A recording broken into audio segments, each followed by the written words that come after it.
Hello everyone, कैसे हैं आप। आई होप कि आप सब फिट एंड फाइन होंगे। Welcome back to my new vlog. जो लोग मेरे व्लॉग देखने पहली बार आए हैं, मैं उनको बता दूं कि मैं एक हाउसवाइफ हूँ और इसके साथ साथ सीईटी की तैयारी कर रही हूँ। मैंने सीईटी पर ही दिया था और अभी सीईटी मेंस के लिए प्रिपरेशन कर रही हूँ। इसके साथ साथ मैंने स्टेट और सीटेट भी क्लियर कर रखा है। स्टेट मैंने टीजीटी और पीजीटी लेवल का और सीटेट मैंने टीजीटी लेवल का क्लियर कर रखा है और अभी मैं सीईटी मेंस पर मेरा फोकस है।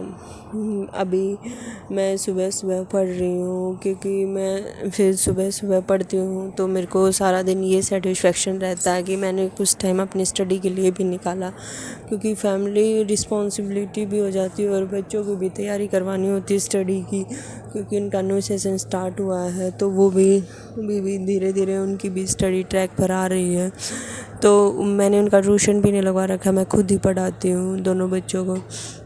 बड़ी बेटी मेरी +2 में है, वो कोचिंग जाती है और छोटे बच्चों को मैं खुद ही पढ़ाती हूँ, तो उनको टाइम देना होता है और भी रिस्पॉन्सिबिलिटी हो जाती है, इसलिए दिन में मेरे को कम ही टाइम लग पाता है। लेकिन मैं फिर भी कुछ ना कुछ टाइम निकाल लेती हूँ कहीं से करके। कभी थोड़ा बहुत टाइम कहीं से बचाया, कभी को थोड़ा बहुत टाइम कहीं से बचाया। इस तरह से मैं अपना टाइम बचा कर स्टडी कर लेती हूँ। अभी एग्ज़ाम का तो पता नहीं है, लेकिन ये लग रहा है कि टाइम बहुत ज़्यादा, लेकिन टाइम बहुत जल्दी से निकला जा रहा है मेरे अकॉर्डिंग तो। क्योंकि अभी थोड़े दिन पहले तो नया साल लगा था और अब देखो नए साल के भी 3 महीने चले गए और भी चौथे महीने में अभी हमने एंट्री की है, ये भी आधा जाने वाला है। टाइम बहुत जल्दी जा रहा है। टाइम उन बच्चों के लिए तो ठीक सफिशिएंट है जो बच्चे उनके लिए तैयारी कर रहे हैं, जो बच्चे अकेले हैं, सिंगल हैं, अनमैरिड हैं और तैयारी कर रहे हैं। लेकिन जो हाउसवाइफ है उसके लिए तो टाइम तो कम ही है, क्योंकि उसका कोई डेफिनेटली इतना ही टाइम नहीं होता कि उसको इतने ही यार डेली देने होंगे।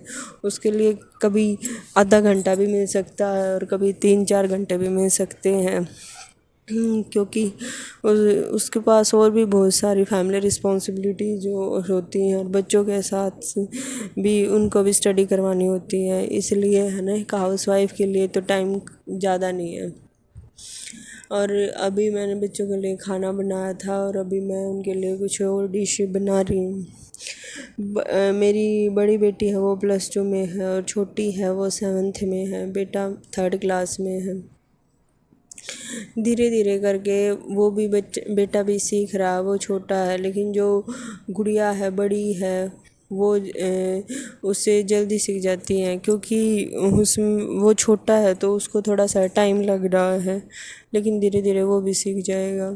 एग्ज़ाम का भी कुछ पता नहीं है हरियाणा में क्या होगा। हाँ, हरियाणा पुलिस के पीएमटी और पीएसटी की डेट आ चुकी है और अदर एग्ज़ाम का कुछ पता नहीं है, ना तो ग्रुप 56-57 का किसी का नहीं, ना टीचिंग लाइन के बारे में कुछ वैकेंसीज का पता है कब आएंगी कब नहीं। सरकार है ना, इलेक्शन के टाइम पर ही भर्तियाँ करती है, इससे पहले तो नहीं करती।